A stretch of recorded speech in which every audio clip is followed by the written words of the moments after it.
It's your girl Shalae, and I'm back today with another video. In today's video, we're going to discuss the debt ceiling and the great news that comes along with it. Now, I know you guys are going to get me, but hold on, hear me out. Now, we also have the Senior Hunger Prevention Act that we'll discuss, as well as an increase for my seasoned seniors. Yes, some new legislation.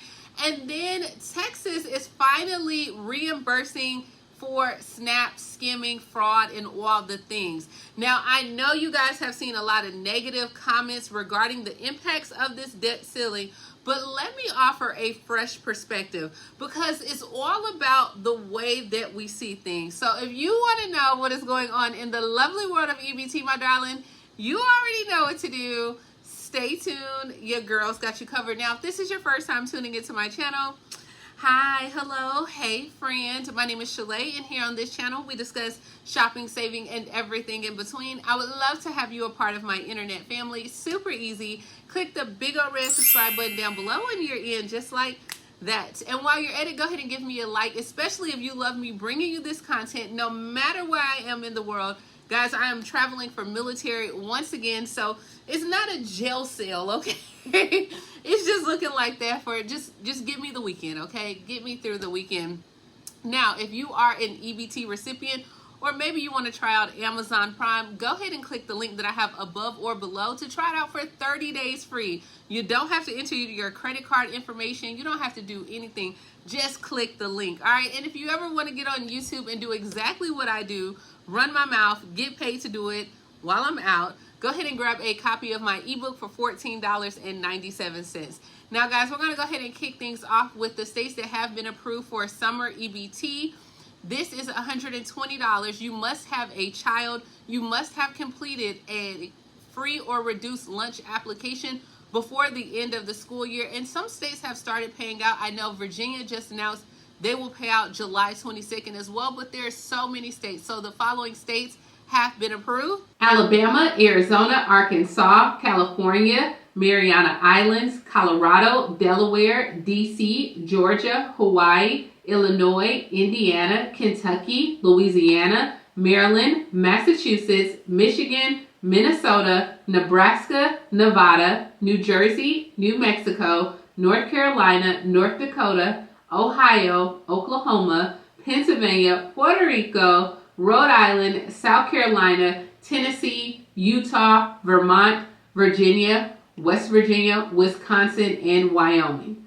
All right, and the following states have been approved for pandemic EBT. This is the last year for pandemic EBT. Once again, you must have a child for this program as well, and they must have missed school for they must have missed school for at least 5 days due to a COVID-related absence. But remember, this will no longer be in effect after this school year as well. The following states have been approved: Alabama, which will pay out in February through June; Arizona, March and May; California, June and July; Delaware, May through July; DC, June; Georgia, June through August; Hawaii, February through June; Idaho, June; Indiana, April and May; Kansas, July through August; Kentucky, June and July; Louisiana, May; Maryland, July through September; Massachusetts, June 25th and July 25th; Michigan will pay out on a monthly basis; Minnesota will pay out April and July; Nebraska will pay out May and July; New Hampshire will pay out June through August; Nevada, July through August; New Jersey, February through July; New Mexico, May through August; New York will pay out in July; North Carolina will pay out on a monthly basis; North Dakota will pay out June through July; Ohio will pay on a monthly basis; Oklahoma will pay out May through July; Pennsylvania will pay out May and July; Rhode Island will pay out April through July; Tennessee, April and June; Virginia will pay out on a monthly basis; Vermont will pay out April and August; and then Wisconsin will pay out May and July. All right, guys, let's go ahead and address the elephant in the room because I know a lot of you are tuning in regarding the debt ceiling, and I'm sure you have your opinion one way or the other. So go ahead and air it out, right? Drop it down in the comments below. Let me see, how do you feel about it? But let's also discuss it and give you my perspective. Now, we all know that this agreement, which passed the House on Wednesday night, in the next few days, it will be voted on by the Senate, and then ultimately that would be the new requirements for individuals who get SNAP benefits or TANF. So even right now, it still cannot get approved by the Senate. We don't know. But let's start off with the things that were good in it, okay? For one, many people who are homeless or even face like domestic violence or even have a mental health issue, they did have in this verbiage where states can exempt them from work requirements. Also, this addresses like the veterans, the homeless, the young adults that recently left foster care. They also will be exempt from SNAP work requirements. So under this new legislation, not only will it create new exemptions who is required to work, but my veterans, my homeless, and people in adult ages between 18 and 24 who were previously in foster care, they will be exempt from these work requirements. Now, this is for the first time in American history. Americans who are homeless would not need to meet work requirements to qualify for SNAP benefits. So as a result of this, the Congressional Budget Office expects now more than additional 78,000 people per month will now qualify for SNAP benefits between 2025 and 2030, which results in a $1.8 billion in extra spending. Now, this extra funding and new exemptions, this will help so many people, guys. You already know there's so many homeless people that need these benefits. I know you're like, Shalae, but think about how many people. It's 78,000 people per month. That is a lot of people. Now, also the new extra funding and new exemptions, it also will help families that had to make do after the pandemic era stamps that ended in March. So they're looking at possibly adding something to help families. Now, states can still waive the work requirements, but there is a few little wrinkles in there, okay? In areas with insufficient jobs under new rules, which we know like last week, the Republicans had sought to restrict states from being able to issue those waivers. So they do now have where states can issue waivers, but it's going to be like a balancing act when it comes to doling out those exemptions. So under the current rules, states are allowed to waive work requirements for a limited number of people, and then unused exemptions can be carried over indefinitely by the states, which will allow them to stockpile them for future use. Under this bill, states will receive fewer monthly exemptions that they will carry over, but they can get more on the yearly. All right, so next let's talk about the enhanced work requirements for TANF benefits in most states. So we all know that TANF is a program that provides temporary cash for families in need, but also facing potential changes as well that can actually impact the recipients, and this still will vary by state to state. So just the fact that states are even able to design their own program for benefits, this is a win, okay? Because they wanted to take that control away. But for TANF, they're required to make sure at least 50% of the recipients are working, and states can effectively reduce that 50% threshold based on their number of caseloads that have fallen since 2005. For example, the number of family benefits has fallen, just say, from 2005 by 20%. Then that means only 30% of the families would be required to meet the new work requirements. So it's kind of the same way before with the exemptions. This new proposal, it has like a framework that they want to set the comparison from 2005 to 2015. So they want states to be able to go back and look, hey, okay, from 2015 to now, what have you reduced in your caseloads? If you reduce 70%, then you don't have to worry about the exemptions for TANF or work requirements. Now, states can also lower their work participation requirements by contributing more state funding towards TANF benefits as well. So this is just getting the states involved. This is a win. Now, who it really hits hard, and this is my seasoned seniors, and this is where, you know, it kind of, I felt it. I got a little bit emotional, okay? Because you guys know how I feel about my seasoned seniors, and they can face new work requirements. So for current rules for SNAP benefits, adults up to the age of 49 must work or participate in a training program for at least 80 hours per month. Now, there are certain exceptions, though, including people who are pregnant, maybe you have a mental or physical limitation, or you live with your children. Now, based on this new deal, the work requirements would apply a new group of adults without dependents between the ages of 50 and 52 starting in October, and then as old as 54 beginning next fall in 2024-2025. So I don't like this one because this new rule, hundreds and thousands of my seasoned seniors at risk of losing their food assistance. And we all know that many older adults, they already work part-time as like crossing guards, store greeters, seasonal workers, for example. And if those hours do not add up to 80 hours per month, then they're looking at losing their food assistance. And when you think about an older group, especially those with no children in the home and who are not eligible for these programs, like they may have to work jobs with their hands and bodies for years, and this is just a strain on their body, just like making it harder for them to work in their 50s. Like, I just don't see that. I wouldn't want my mom at 59 to be working in her 50s if she didn't have to. And then we also got to look at, like, these individuals may have a hard time finding another job, a retraining, or engaging in these new opportunities. And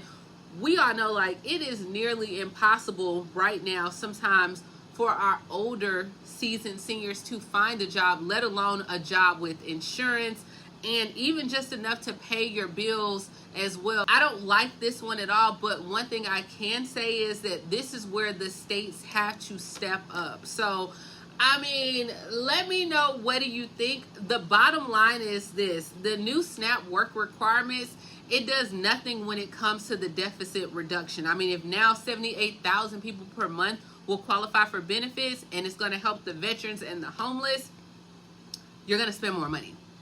So, and that was supposed to be the overall picture, is to not spend more money. So now implementing the work requirements, that doesn't reduce anything. But let me know down below, what do you think? What is your opinion of it? What do you think about now states being able to have some control, 78,000 more people being able to qualify, as well as benefits for domestic violence, veterans, as well as homeless, foster care? What do you think about those things down below? Let's talk about it. All right, so one state who has already started to expand their legislation is New York. Oh, what up, New York? Where now there is legislation to expand grocery assistance for seniors. So Democrat Senator Kirsten Gillibrand, she announced the Senior Hunger Prevention Act today, and she said that half of New York state eligible seniors are not taking advantage of the SNAP benefits program. She also argued that many seniors are struggling to put food on the table because of their physical disabilities, as well as like skyrocketing grocery prices have left many of our older Americans struggling to keep food on the table. This is one person who absolutely get it right. So Senator Gillibrand said help is available in the form of SNAP benefits, but the current application process is complex. Not only is it complex, it deters the seniors from making use of this critical resource. So she does have the following changes that have been introduced under this new Senior Hunger Prevention Act. One of the things that she wants to do is increase the minimum monthly SNAP benefits for all participants by between $23 and $95 to help older adults afford more and better quality food. She also wants to streamline and simplify the SNAP application and certification process for older and disabled individuals. Then also expand the SNAP food delivery options for the homebound individuals and those with disabilities. And last but not least, she wants to support outreach efforts to enroll more older adults and adults with disability in nutrition programs. Now, this will also provide like grants to nonprofits and local aging and disability service providers to bring fresh, local food to accessible locations as well. So I'm with you, Gillibrand. I like it. I love it. I want more of it. Let me know in New York, what do you think about this? And this is where I'm talking about, guys. Those states have to step in and bring those resources to their people. These are the people that you elected for these positions. So if they're not doing what you need or have your best interests at heart, don't vote for them next time, okay? Do not do it at all. All right, so next we are headed to New Mexico. So in New Mexico, they are reinstating their cash assistance transition bonus welfare benefit program. That is a lot. Now, starting next month in July, the New Mexico Human Services Department, they will reinstate its cash assistance program bonus for families participating in the TANF program. Now, this is a program that they're bringing back that was closed in 2021, but this will aim to provide a work incentive for families who lose their welfare eligibility due to higher earnings. So say if you're working and now your pay has increased, families who qualify, you will receive an additional $200 per month for 18 months in hopes that this will eliminate you off the welfare cliff. The New Mexico legislation provided $1.8 million to reinstate this program because, like I said, it was discontinued in 2021, but they said the goal of this program is to convert the cliff in a ramp that allows more time for people to support a family transitioning out of TANF. And this is what I'm saying. This is how you get it right. The states are going to have to step up and start doing things or giving incentives. And it has been shown that incentives not only improve like the quality of life for parents and children by increasing the income, but it also increased like the support, the resources. So to qualify for this reinstated program, you must meet the following requirements. You must maintain at least 30 hours per week of paid employment. You must have received at least 3 months of TANF benefits in your lifetime. You must have received 1 month of TANF in the past 3 months or 90 days as well. And then have not received 18 months of TBP or received 60 months of TANF assistance. Your income must be under 150% of the federal poverty level as well. So, I mean, I like it, New Mexico. And maybe that might not be a bad thing if there's some type of cash incentive that if you do work, you can get this for the next 18 months as well. Let me know, to my seasoned seniors, if they were to pay you an additional $200 to $500 with that on top of your paycheck that you will receive from your employment, would that help or no? Let me know down in the comments below. But for our last story, we are headed to the Lone Star State, Texas. They announced on Wednesday that they will start replacing stolen SNAP benefits. I like it, Texas, because we know that SNAP phishing, fraud, EBT skimming has been on the rise, but SNAP recipients who are victims of this fraud, you should request a new Lone Star card as well as a PIN. To replace your benefits, the SNAP recipients will have to visit like your local office and fill out a form as well. Now, if you are unable to fill out that form due to you being disabled, maybe there's some type of issues where you just don't have transportation or any of the factors such as age, the distance, inability to appoint an authorized representative, then you can call your local office and they will have a form mailed to you as well. Once your claim is reviewed, they will inform the individuals by mail within 2 weeks if you are eligible for your replacement SNAP benefits as well. So you can request to replace your stolen SNAP benefits at least twice in each fiscal year.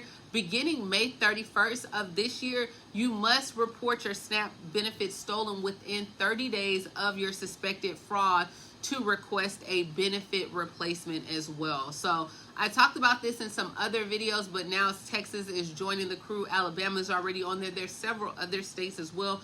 Let me know if you have applied for reimbursement and if you were approved as well.